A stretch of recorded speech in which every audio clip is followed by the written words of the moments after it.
What's up, everybody? I'm back. About an hour and a half later, I am back. I am with my friend, my co-host, Raj from RSF 49ers Live. He is here with me. We are going to break it down, man. The Niners ass kicking on Sunday. Niners go to 5-0. It's good. Everything's good. Regular life might suck and be really tiring, but in football life right now, we're doing pretty damn well. Raj, how you doing, man? I'm good. Yeah, you hit the nail on the head.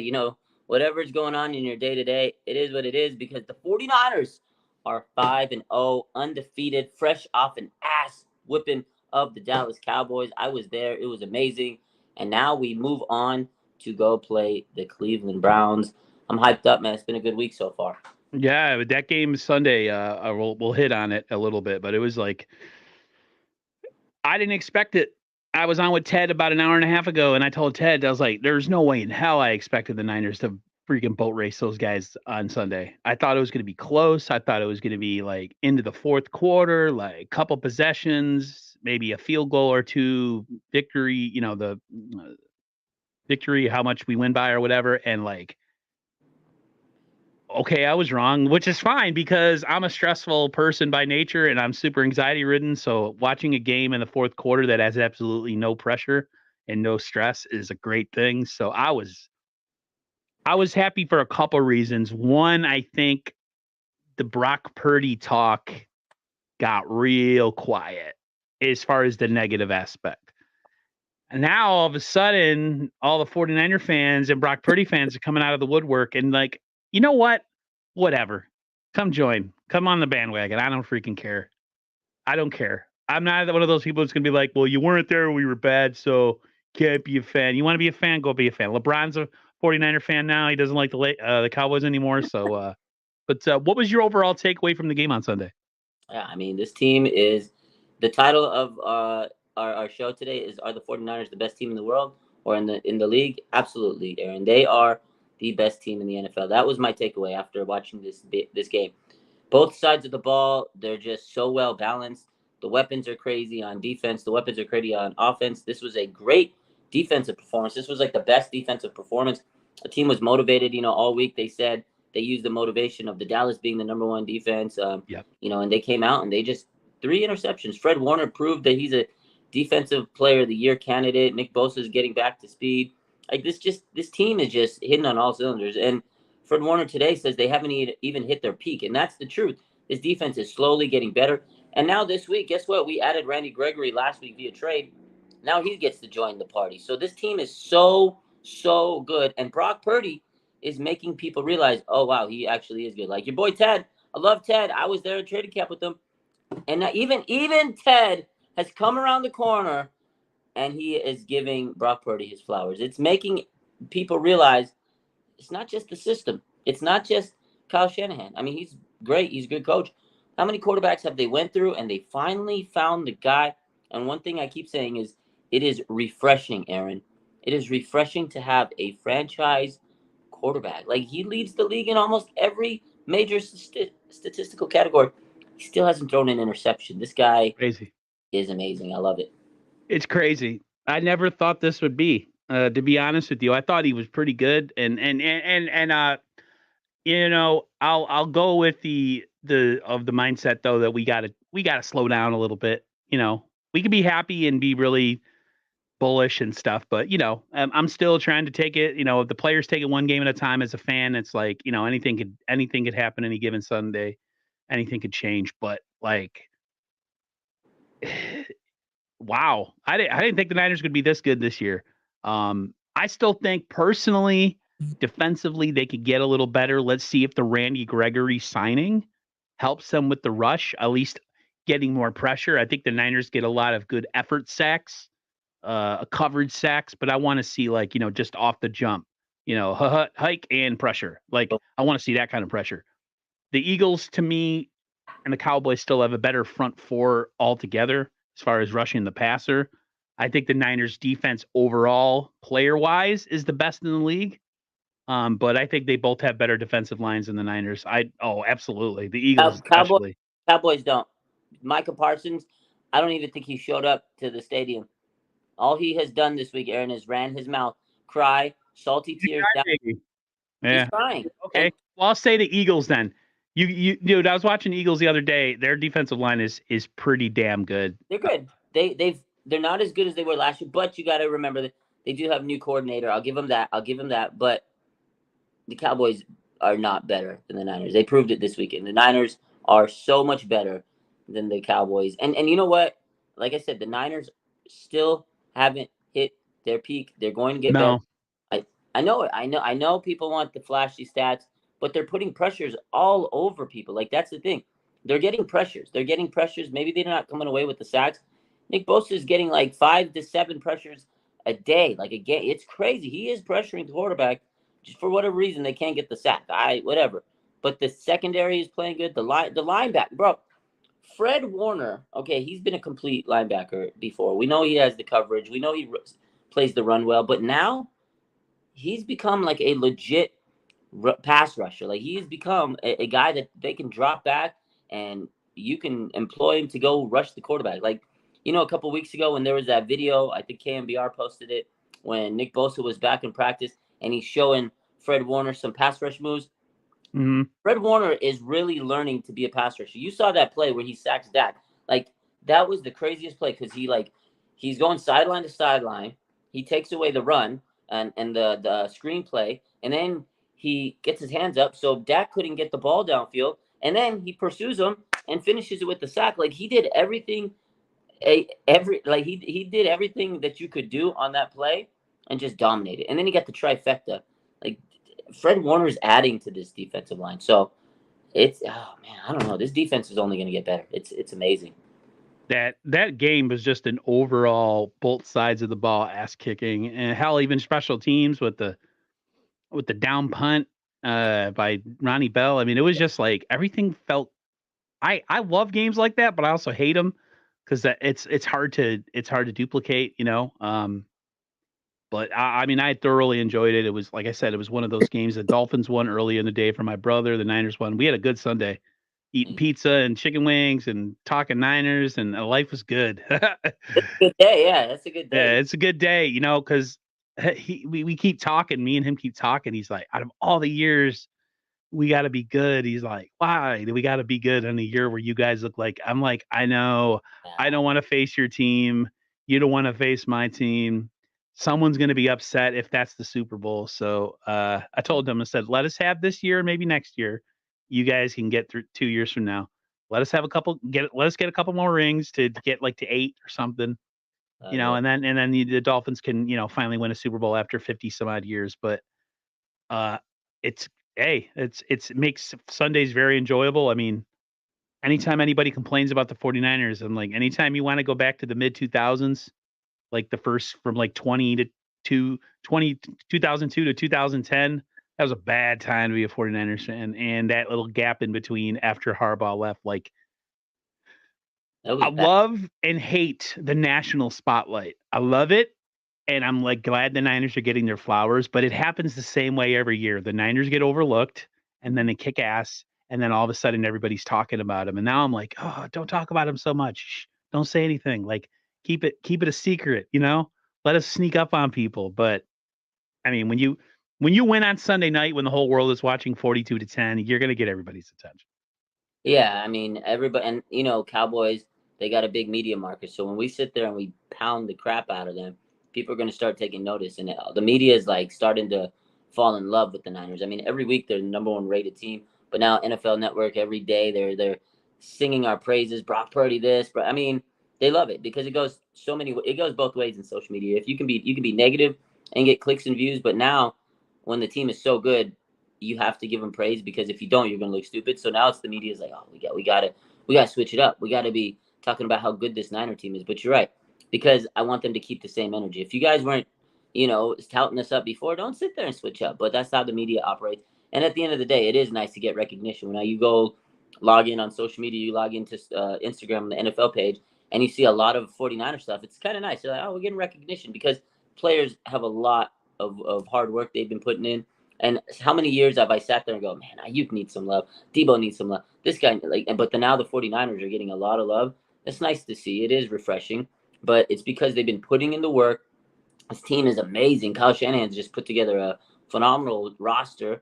John Lynch has done a great job, bringing in extra talent when he needs to. The drafting's been good. Like every aspect of this team, front office, coaching, the actual team, it's just hitting on all cylinders. And we've said it before. This team definitely feels like a special team. Like it feels like a Super Bowl team. The locker room, you see the locker room videos. They look all locked in, and they just look so happy to play with one another. It's like a family. It's not like they're out there doing a job.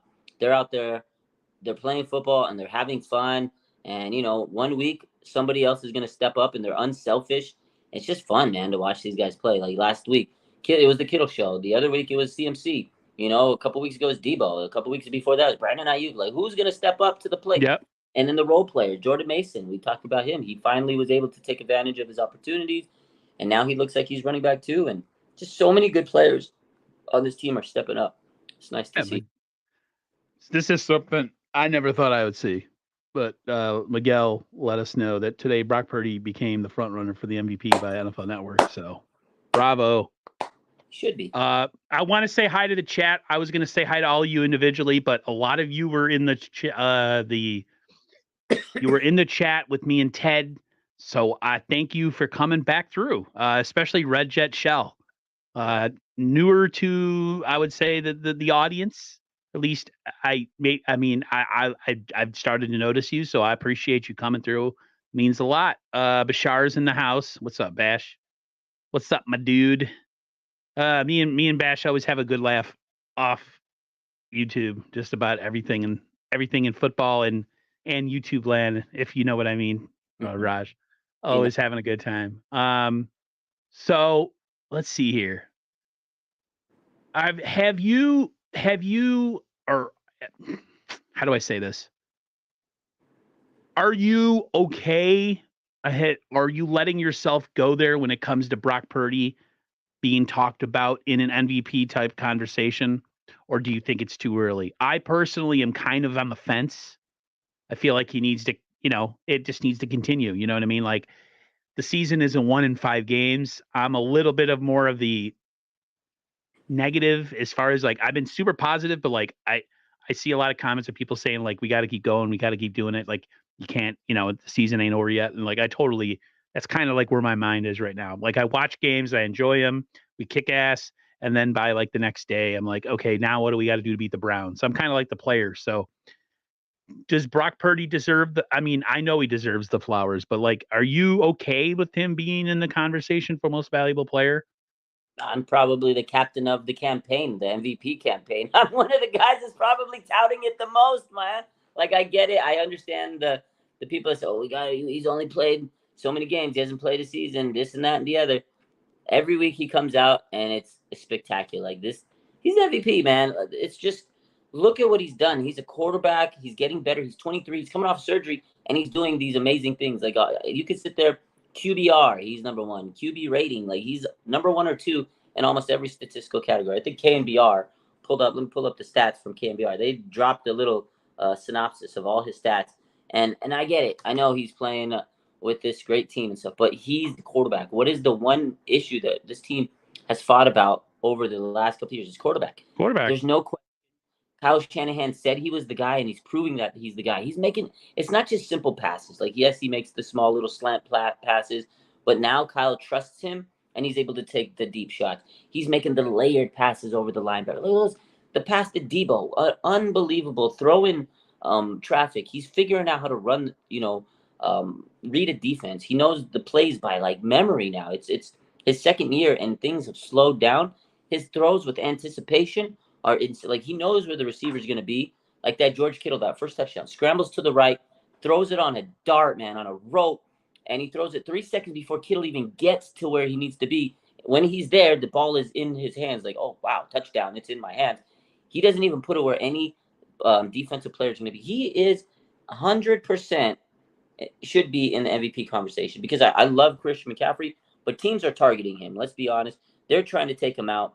And last week, against the Cowboys, CMC, he got his touchdown, but he wasn't the big factor. I mean, he was a factor if you really think about it. If you think about it, they were trying to limit him. But Brock Purdy was able to understand that and deliver 4 touchdowns that game. And here it is. his statistical rankings, this is what KMBR posted. Brock Purdy's statistical rankings are ridiculous. 123.1 QB rating, first in the NFL. 83.6 QBR, first in the NFL. 72.1 completion percentage, 72, second in the NFL. 9.3 yards per attempt. That's almost a first down every throw, number 2 in the NFL. 5.7 air yards per attempt, first in the NFL. 0 interceptions, first in the NFL. That's an MVP to me, man. He's doing it. He's not out there faking the funk. He's an MVP to me. He is.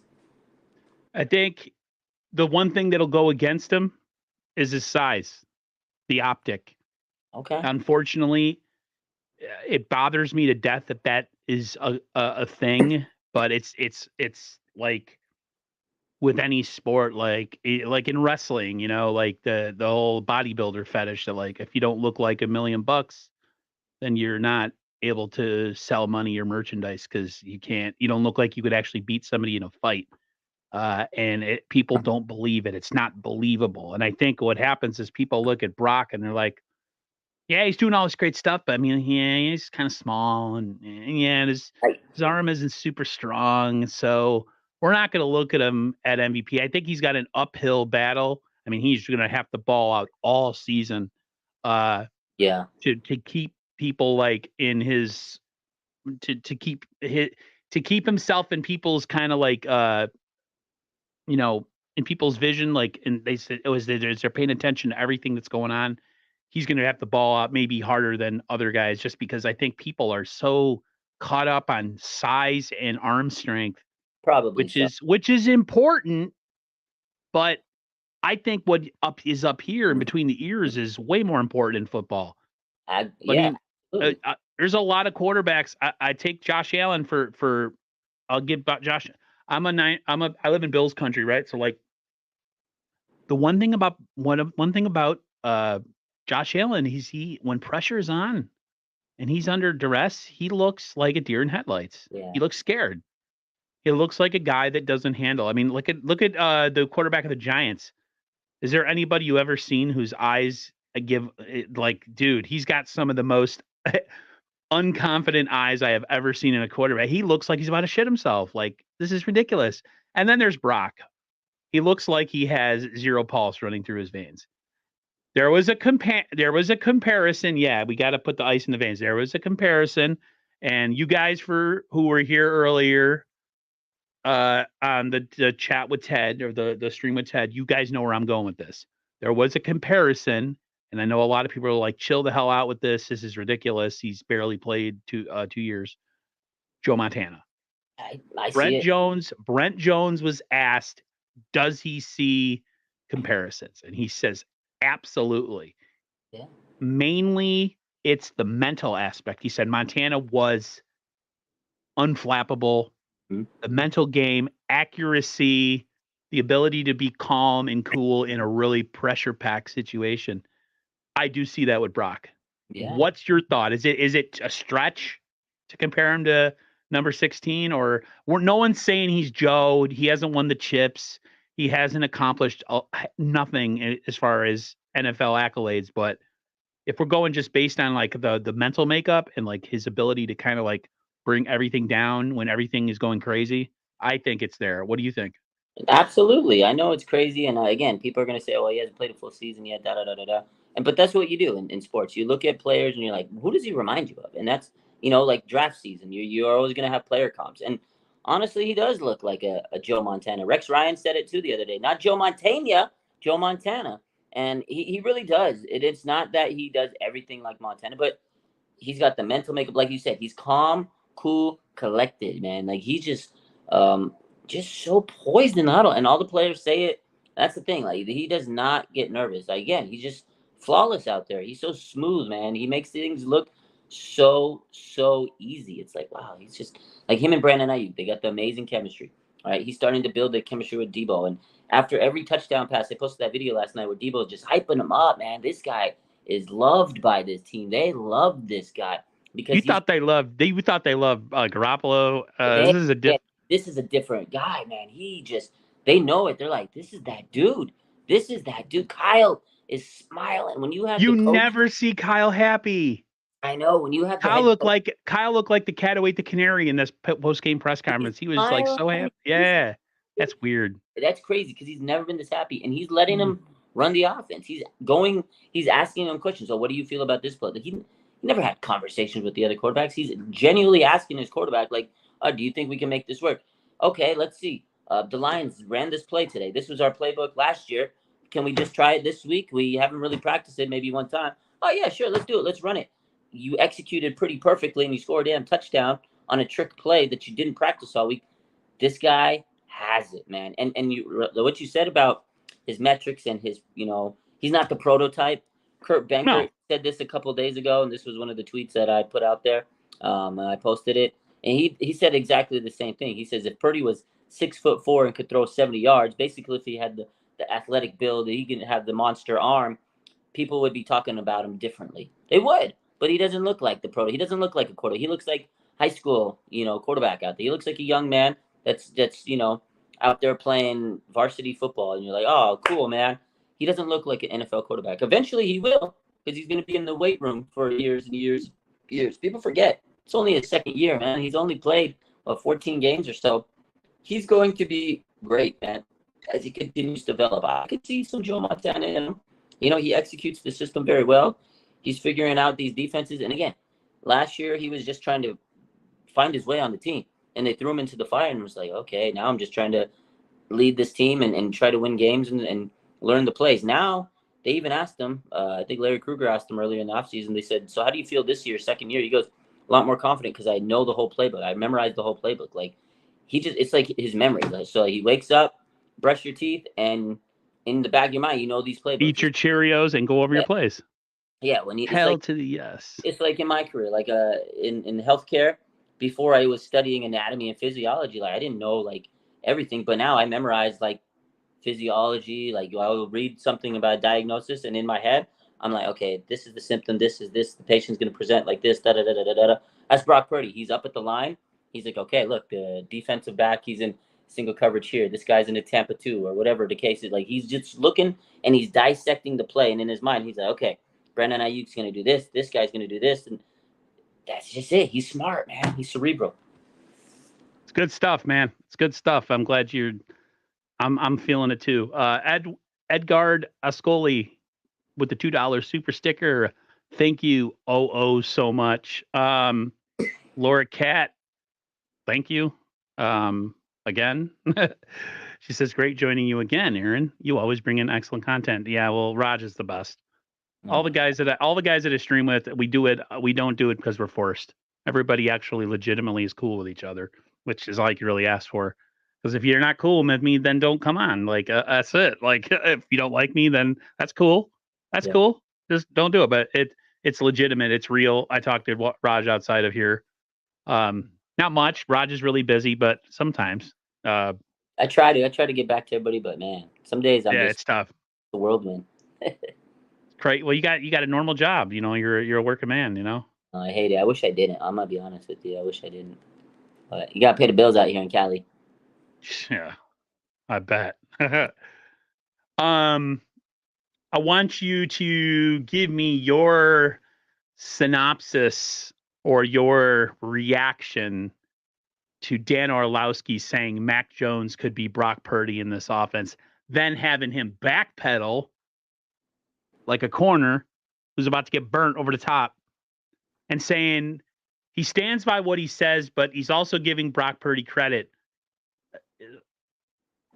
You ever notice it's the suck ass guys that were never good in the league that always have the most to say, or the guy who looks like if I was in high school and I was bullied, I would dump his books. Nick Wright, the Chiefs fan, who's just like he looks like a human rat. What is it with these guys? You got the nerd whose book should be dumped, and then you got Orlowski, who was an absolute dog water quarterback in the NFL. I know they do stuff for clicks. I know that that's the business that they're in, but come on, dude. Really? And then he stands by it. Even Skip Bayless, the biggest toolbox out there, is begrudgingly, but still giving the 49ers and Brock Purdy credit. Even that guy. And you know how much of a curmudgeon old turd Skip Bayless is. Yeah. Orlowski, give me your opinion. Yeah, you're right. Even Bayless came around. He knew he's gonna look like an idiot if he doesn't give Brock his flowers. That's what I was saying earlier. Like the media, some of these media members are coming around because they're like, okay, I'm gonna look stupid if I keep fighting the fact that Purdy is him. Like he's coming around the corner. People are starting to realize it's just a bad take if you say he's not good because he's proven everybody wrong. But I think a lot of it is what you just said. It's clout chasing. These guys are fishing for views and likes. They know how to get engagement. And I think a lot of it, yeah, Nick Wright probably was bullied. So now he makes a career of trying to bully other people, right? Orlovsky in the NFL was bullied because he was a shit quarterback. And now he's trying to make it a living of, oh, he's terrible. He's trying to pin out bad quarterbacks because he knows what a bad quarterback looks like. Of course. Bad quarterback. So he's trying to say, well, he sucks because it is. I cannot believe he stood on that. Rex Ryan absolutely wrecked him. I loved it. I called him Wreck Ryan after that. Put him in a blender, and he sat there and he was like, that is the dumbest take. That's so stupid. And if Mac Jones would have been so good for this team, Kyle Shanahan would have drafted him we wouldn't have even had this conversation because Kyle would have drafted him. Of course, that was one of the guys he looked at, but he ultimately didn't think he was going to be the guy that could take this team to where it needed to be. Mac Jones, look at what he's doing. He is a piece of trash. We all knew he didn't have a high ceiling. It was like a decent floor, so you knew what to expect. It was like this pro-ready guy, but he is just so bad, man. And I know he has a bad O-line. I know they don't have great weapons in New England, but no, man. If he was in the 49ers, I don't think he would do the things that Brock Purdy does. And again, it's a lot of it's anticipation. If you watch the film, just the way that Brock scans the field, his ability to move out the pocket. Mac Jones is a statue. He's a statue in that pocket. There's no way he would have been doing what Brock Purdy could do. So that was a stupid take by Orlovsky. I was happy that Rex Ryan slammed him. He slammed him like you guys should be slamming that like button. He absolutely dominated him, and I loved it. But Orlovsky's bit a clown, and he stands by his word because he's an idiot. And why does he always yell when he's on the show? Why are you screaming? Shut up. Everybody else is talking normal, and Orlowski's talking like I am right now. Like, what is your deal, bro? Is that because you're a nerd and sucked and you have to like because you know stuff? I love guys that know stuff about the league that are like really smart about it. So if they're going to go at me, a person like me, of course you're going to know more than me. You're going to make me look like it's a complete, a schlub, right? Mm-hmm. But like when they go against anybody else, like Rex Ryan was an NFL coach, like he crushed him and it was beautiful. Dude, even Skip Bayless said Brock Purdy scares him to death. Brock reminds, if you want to give me a comp, I see a lot of Drew Brees in him. He's small, not a massive arm, but accurate, and he doesn't get rattled. Yeah, Drew Brees wasn't a guy that got. Drew Brees was a surgical quarterback until he just couldn't throw it anymore at the end of his career with all the injuries he had. Nick Wright, oh my God, there's so many. They're so bad. They're so bad. There's so much bad talk, sports talk. That's why I don't watch ESPN. I kind of watch a little bit of NFL Network. Mm-hmm. My brother, anytime there's something about the Niners on the Pat McAfee show, he's like, Aaron. And so I go and he records it and I watch it. And he's like, oh, they're talking you guys up right now. I'm like, great. I wish they wouldn't. But at the same time, I'm happy. Like I want us to stay, I don't want anybody to know what's going on. I want the Niners to sneak up on them. But at the same time, it's nice. And I'm sure the Eagles are over there like, I keep talking about them. But yeah, Skip Bayless. If Skip Bayless is given props,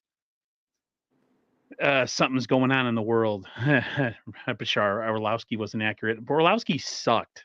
He's the guy that stepped out of the back of the end zone before Jimmy Garoppolo did it. So we don't need to talk about him. He was so bad. He's an idiot.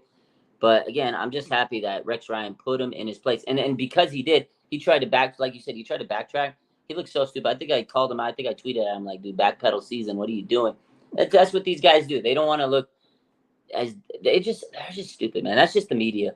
The media is just so stupid. That's why sometimes I sit here and going, I could do what Dan Orlovsky does. It sound like it. If all you got to do is be a dumbass, it's easy. I don't know if you guys saw what I tweeted to him. I tweeted the Rock saying, like it was The Rock going back forward Triple H, and he was like, "Shut up, bitch. Like, Yeah. and I was just like, why is it always the guys that suck that have the most to say? And then, of course, I attached that part. So if you want to go see me ream Orlowski, yeah, I was a little bit of a potty mouth. I had a little bit of a potty mouth video, but it was worth it. You had Hey, oh, go ahead. I said you had your moment. You had to have that moment. Sometimes you need that. Yeah. You said you just like yelling and screaming. Oh, geez, I'm from a Sicilian household. There's a lot of not screaming per se, but there's a lot of loud talking because you have like everybody talking and talking about their issues all within like I don't know if you have a giant table like for a family to have a massive dinner like a huge gathering. Everybody's loud, Yeah. which is weird because I have a sister who grew up with that, and now she's like super curmudgeon old and hates noise and has to go sit in the corner. And I'm like, who are you? Like, whose family did you grow up in? So, um, red jet gel, red jet shell. Sorry, I'm illiterate. No, talk us up. Put some respect on the Niners we because we make it. We confirm that the assholes they've always been to us. I'm sorry. I get really bad with reading sometimes on here. I apologize. I can read, but no, I'm okay with the talk. I just, it's a long season. So, uh, Julius Calloway says people need to start and acknowledge Shanahan as a good, great head coach and not just a good offensive coordinator, like how they did with Andy Reid. If he wins the Super Bowl, that'll happen. Yeah. 100%. I You think gotta win the chip. Win the chip, everything's gonna change. yeah. Aaron be like, get the step and oh yeah, you know it. I can't talk about where that's from because I don't want to get anybody mad at me. I want to ask your opinion on Fred Warner. Massive game. Oh. Pick, sack, and fumble, forced fumble. Forced fumble. Yeah. I was like I was almost in a daze watching the game because it was such an ass whooping that I was just like expecting everything that happened. I wasn't as shocked when that first happened. I was a little bit like, oh, I don't know if they're going to call it because he literally landed on it and then kind of slid out of bounds. But the Niners got the ball. I mean, what a game! What a game by our guy Fred Warner, best linebacker in the NFL, no question.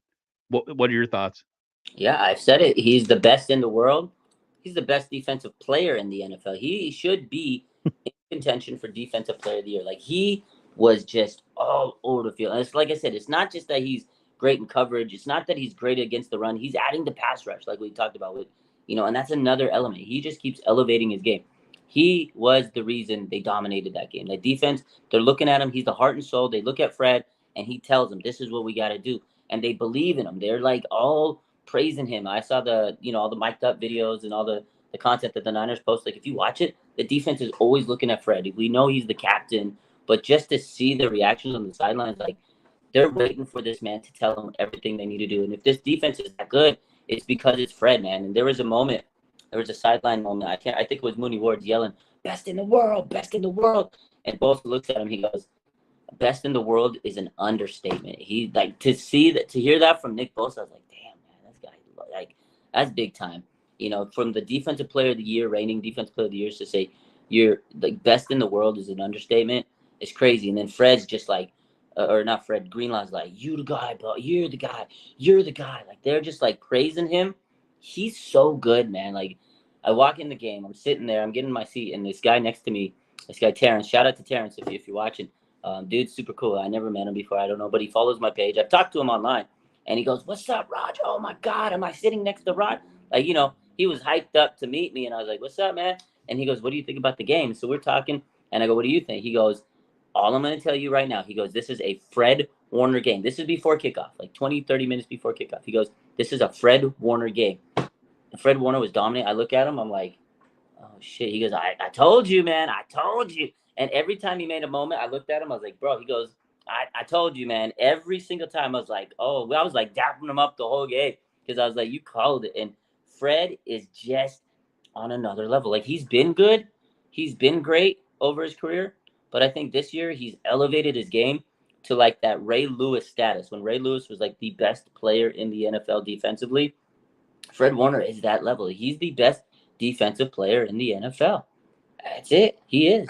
I don't think people realize how hard that is now in the league the way that it is now because you can't hit people. Everything is super, super. You hit somebody, you blink at somebody wrong, and you get a penalty for it. Fred Warner to me is.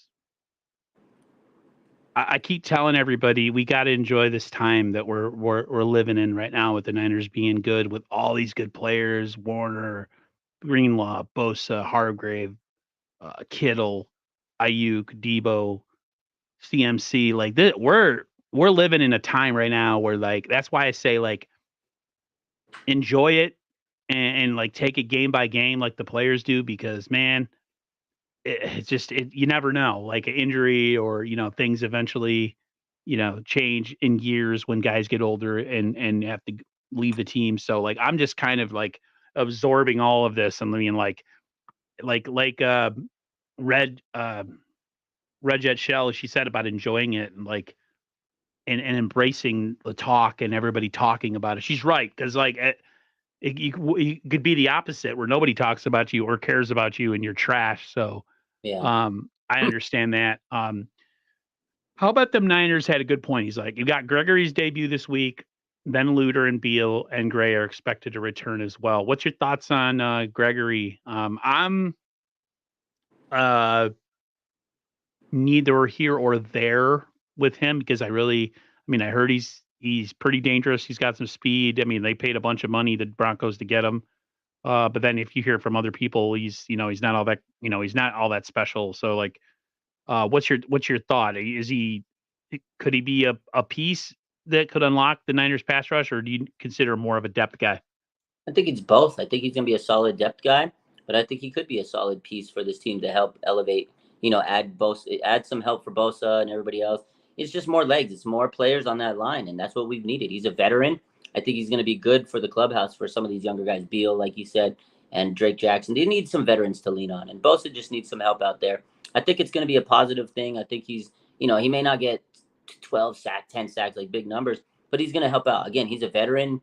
He's been on winning ball clubs. I think he's going to be motivated because, I mean, can you imagine you wake up one day, you go from the Broncos to the 5-0 49ers? You're going to be pretty motivated, man. You're going to be hyped up. So I think he's going to come in and really want to dominate with this team so they can, I think Super Bowl's on his mind. He's like, well, I'm on a Super Bowl team. Holy crap. So I think it's going to be positive for this team. I mean, maybe the first week or two, it's going to take him some time to get his footing right and figure things out. But I think as the season goes by, he'll be a nice piece. Look at a guy like Charles Omenihu. When they first traded for him, I don't think anybody expected much from him, but he became a really nice, integral part of that defensive line. And same with Samson Ebicam. Those two guys are missed. We talked about them extensively this offseason. Those two guys were really missed. A lot of snaps, and Jordan Willis. And I think Gregory can be a guy that can replace one of those three on the line. Clelin Ferrell, I think he's okay. But, what's his name? Chris We Kashur. talked about this ad nauseum in the offseason. I know. We're still talking about it. That's the sad part. That's the crazy part. But I think Chris Tshirt will have a good impact with Gregory. I saw some videos today. They showed, Yes, I the did too. videos. He's already screaming and yelling at him. It's awesome. Screaming, and Gregory's hyped up. And then the video that I think Lombardi posted about, what he can bring to the team. He seems like he's really motivated. I think he'll be a solid signing. And I mean, his defense is already good. I think you add more talent, it's not going to hurt. I do think it's going to be a very solid signing that's going to help put this team over the top. I would like to see what Robert Beal does too. Yeah, eventually, but he's got ways to go. He's got ways to go. Yeah, and then of course the secondary guys with Womack and possibly Luter. I don't know, man. Like it's part of me is like if they get those two guys back in the secondary, maybe they don't make a move. Everyone's saying like, oh, go after Surtain, go for it all. I don't know if the only way the Niners could do that is if they put some future first in there. Yeah. It wouldn't be. Yeah, I don't know if that's. But like, hey, if you're trying to guarantee a championship, then sometimes you got to go. Speaking of that, Miguel asks Raj and Aaron, do you believe this 49ers team is capable to take down Patrick Mahomes and the Kansas City Chiefs? I do. Yeah, you know why? I do. You know why they are? Because we got quarterback, son. Yes, we can actually score points. We're scoring 30 points. The one thing we put 42 on the Dallas Cowboys. I know. The one thing you need to do to beat the Chiefs is score points. Yes. We can get in a shootout now. We dropped 42 points. Yo, You want to get in a shootout? Well, let's come. Bring your shooters. Shoot, baby. We go into a gunfight, and we have a dominant defense. At some point, the defense is going to hit Mahomes in his mouth and punch him in the lip, and he's going to make a mistake. He's going to get dropped on his ass just once. These last 2 years, he has been getting hurt in the playoff. I mean, I don't like to see it. I don't want to see him to get hurt, but eventually it takes a toll on him, man. Like, he played with the sprained ankle. He played through injuries. Eventually, you play like that against the Niners, it's going to catch up to you. You're going to be playing with a bloody lip, and it's not going to be fun for you. So I think the 49ers absolutely can beat Patty Mahomes. And this team this year it's not the most dangerous team that they've had. I mean, they got some great players, don't get me wrong, but their wide receivers, they're mid. Their wide receivers, if they don't have Travis Kelce, they're in trouble. Yeah, very much. Very much. And, everyone's like, well, that's the sign of a great quarterback, so you can uplift. Listen, even the great quarterbacks need talent around them. We could stop with all this talk about this guy's never had this guy and that guy's never had this guy. Yeah. Like, everybody needs talent around him in order to win. You can't be bereft of talent and have a really great quarterback and expect him to pull out victories out of his ass. It just doesn't work like that. Christine Workman says, I want that game. I'd rather not, less stress for me, but I mean, if it happens, it happens. I want it. Miguel says, fuck yeah, we got a QB, Brock Purdy, a legend on the rise. We'll see. I'm starting to lean towards that way. I'm just trying to be Mr., realistic here, but inside, where I'm going with it. Yeah. You think Jackson, Farrell, Gregory can replace the production of Omenahue, Ebukam, and Willis? I hope so. That's what they're hoping. That's what I mean. They haven't done nothing. They haven't done nothing this year to give me that kind of positive thinking. I mean, Jackson, all his sacks in one game. Farrell's done crap, and so I hope so. That's the goal. I mean, that's really why they got Farrell and now Gregory and they were banking on Jackson. Like, that's what we said. I mean, like you said, we talked about this almost every week, and I said somebody's going to have to replace, Omenahue, Ebukam, and Willis. And now we're sitting here with these three guys, and can they replace those guys? So far, it hasn't been, but I think Gregory will be a nice guy. I think someone in the chat said that he just needs good coaching. I think that's true. Like, he's never really had a guy like Tshirt that can bring. I heard he was a malcontent, though. He's a little bit of a malcontent. I mean, you come to the Niners, though, it's a different, people say that. You go to the Niners, it's just a different vibe. It's a different locker room. I feel like Gregory's going to come here and he's going to be like, oh, wow, this is something different than I've been in part of. Like, it's different, man. The Niners are different. It's a different locker room. If you ain't about it, Kyle Shanahan has no problem putting you on the doghouse, like in the doghouse. If you're not, no, he does not. Aaron, if you're not about it, if you're going to be a malcontent, I can't believe that Ayuk was ever in it. I mean, it made him better though. At the end of the day, you know what? I know people don't like it, but let's face facts. It pushed Ayuk to be better because I remember the interview he had. I think it was last year on KMBR, and I've talked about this many times. He sat there and he said, in high school and college, everything, every level, everybody just told me I was good, I was great. Kyle Shanahan didn't. He says, oh, yeah, you're good, but you could be better. Like, he told him that straight up, and he goes, I've never had a coach tell me that I'm not the best out there. And he says it pissed him off, and he worked hard to prove that. And Kyle putting him in the doghouse was basically saying, you could be better, be better. And he worked hard. He got his body in crazy shape. He worked harder in his route running. And look at where he is now. He's like a top ascending receiver in the league. But it was because I think he got pushed in the right direction, because that second year, I mean, the hype was out of control. People, oh my God, Brandon Ayuk, year 2, breakout. He got a little banged up. He came into camp a little flat. He wasn't producing early, and I was like, oh, he's a bust. And he was in the doghouse. But then he figured it out. He became a great blocker. I remember the game. I can't remember who we played. I think it was, was it Chicago? I don't remember. But there was a big highlight where you just see him in the middle of the field, and he gets this crazy block. And he's like celebrating because he knows he made the block to seal the touchdown. I think it was Chicago. But after that moment, you can just tell he was in a different place mentally. And then I remember there was an interview, I think, press conference during one of the weeks they were in practice. And he says, yeah, I'm having fun. You could just tell the difference in his demeanor. And ever since then, he just took off, man. And now every training camp, he's the best player in training camp. And I think it's because Kyle pushed him. I think it was a good thing. Yeah. Red Jet says they're cautiously optimistic, but man, I'm ready to see a red and gold ticker tape parade on Market Street. Yeah. Yeah. I don't live out there, so I won't be able to go to it. But if you guys just make sure you take videos, drink a lot of alcohol, have fun. Just don't go too crazy. We going crazy, baby. We going crazy that day. I can't wait. Let's look ahead to the Browns. Niners play the Browns this weekend. Niners are what? I forgot how many point favorites they are right now. I don't know if it's like six, Yeah, 5, 6. 6.5, I think. Um, they have a good defense. Yeah. But their quarterback situation is not great. I don't think Watson is going to play. This is a game. We talk about trap games all the time. This is one of those games.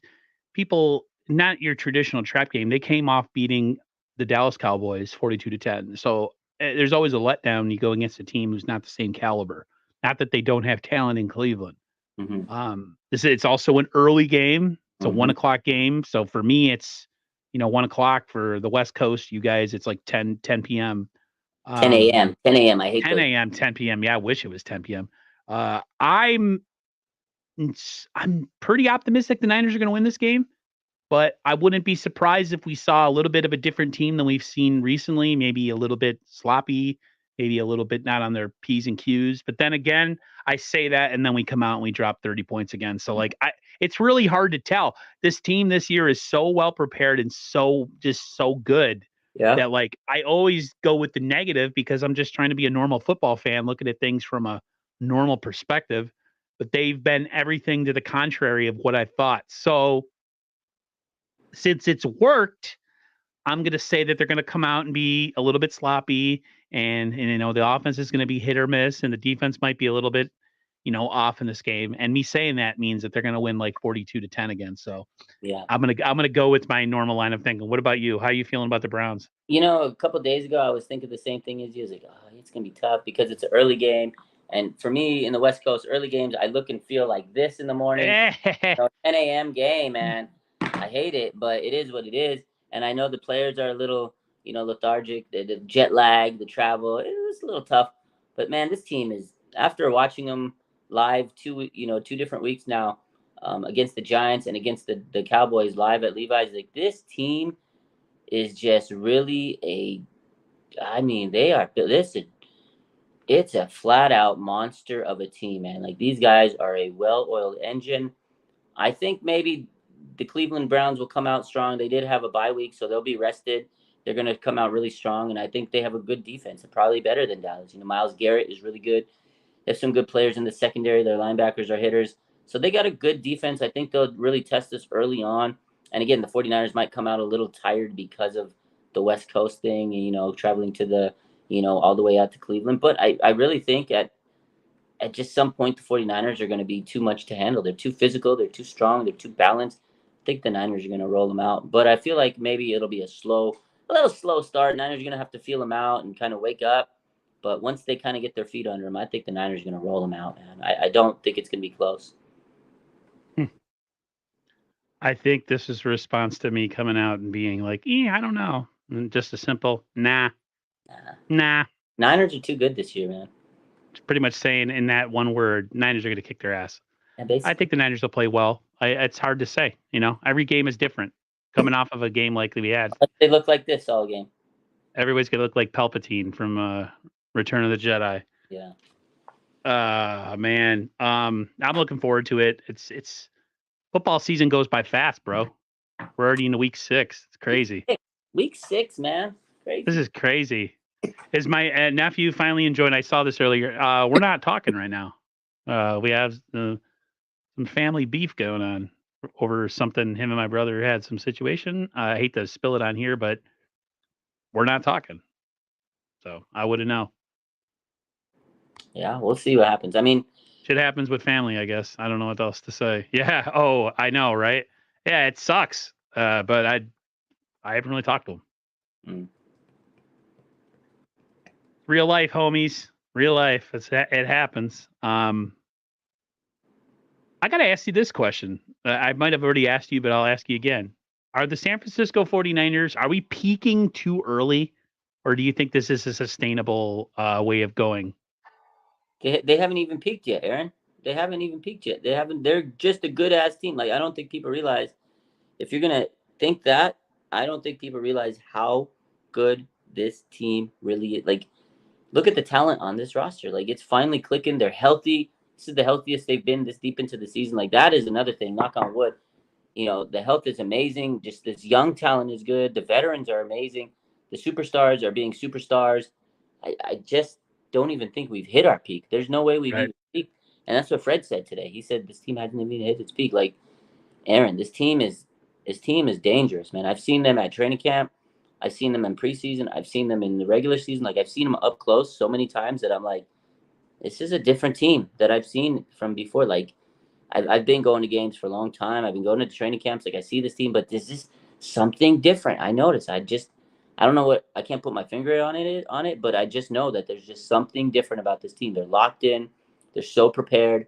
They know what that they know their goal. Like again, one thing I said earlier this week is I feel like all these games right now they're just a tune-up for this team to make a long, deep run into the Super Bowl. That's it. These games are just tune-ups. It's just If we can get that 1 seed, dude, I think we're super dangerous. it's it. If they get the number 1 seed, I crown. want Philly to come to our place. I'm not Oh, saying Philly's easy to beat. Don't. Oh no. oh, They're really good. They're a Levi really good Stadium, team.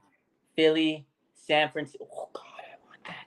I just expect everybody to be throwing batteries and all that other stuff. If you're gonna let's show them a taste of their own medicine. Thanks everybody on the family stuff. Yeah, I didn't mean to really spill it, but it's got me in some kind of mood that I don't like to be in. But it is what it is. Crap happens. T-shirt gate. We talked. I knew about it before it happened because I you spilled the word to me Saturday during our stream. You like don't say anything to the chat, yeah. but I know Kittle's got a certain something planned for the game. And I was telling my brother about it. I was like, yeah, Raj told me that was going to happen. And he's like, what do you mean? I was like, well, he's got a little bit of inside knowledge on the team. He's got a person that he knows very closely that kind of essentially stooges him off with any information he needs to hear. And so I knew the T-shirt thing was coming. Didn't expect it to cause such a whirlwind of crybaby on Parsons' part. And then now the league might fine him. Yeah, you called it. It happened. I told you on Saturday. That was funny. He's like, Aaron, don't say anything to the chat, but I know it's going to happen. I was referencing. I kept on doing this. We kept going like this. Everyone's like, are they going to lift their shirts up? I'm like, no. Just remember Gary Plummer or that other player that used to play. That was great. I knew it was going to happen. I don't know when it happened. I see the still shot, but when was it? So the video actually. The video did go online. It did go viral. I think Alex Tran posted the video, and then I posted on my Instagram. It was a swipe though. I posted the picture that Kittle posted of the F Dallas shirt, and then on the next video, the next slide of it on the carousel, it was the video of him exposing his shirt. So it was on the third touchdown. After the third touchdown, he runs to the side and he pulls it up and he exposes the shirt like it shows in the still, and that's when it was. It was after the third touchdown. So remember we talked about it offline last week. I said I just hope he does it when like the game's in control and they're winning big. I don't want him to do it and it's not. And he definitely did it afterwards. And Parsons is stupid because he's getting all sad and mad about it. But the thing of the matter is, it's a historical thing. Like it was paying homage to a player. He took it personal. He said, and then when I heard his mumbling and stuff after laugh now, cry later or something. Laugh now, cry later. He's quoting Drake. Like the fact that he said that it wasn't that now it's personal tells me everything I need to know. He didn't take this game serious because this should have been personal for him. From the last 2 times you lost to this team, again he had no sacks, no pressures. He had 1 QB hurry. He didn't have a QB hit. In 26 pass rush attempts, you got dog walked. He got stonewalled.